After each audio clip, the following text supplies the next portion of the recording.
परभणी शहरातील एका विद्यालयात माध्यमिक शिक्षक म्हणून कार्यरत असलेल्या शिक्षकाने पत्नी व मुलीसह रेल्वे मालगाडीखाली आत्महत्या केली। बातमी सविस्तर पाहूयात। त्या अगोदर चॅनलवरती नवीन असाल आणि चॅनलला अजूनही सबस्क्राइब केलं नसेल तर नक्की सबस्क्राइब करा।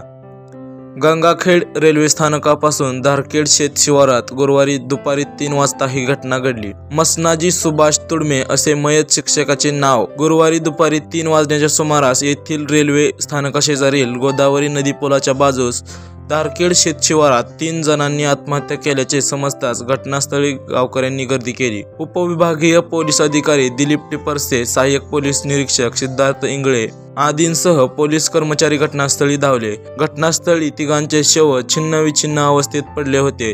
पोलिसांना संबंधित मयताच्या खिशातून मोबाईल, पांढरा रुमाल व 300 रुपये नगदीसह दुचाकीची चावी सापडली। मोबाईल कॉल डिटेल्स काढल्यानंतर शेवटचा कॉल डिटेल्स घेतल्यानंतर संबंधित मयत हा शहरातील एका विद्यालयात माध्यमिक शिक्षक असून मसनाजी सुभाष तुडमे असे त्याचे नाव असल्याची माहिती पोलिसांना प्राप्त झाली। सध्या यांच्या मृत्यूचे कारण अद्याप अस्पष्ट आहे।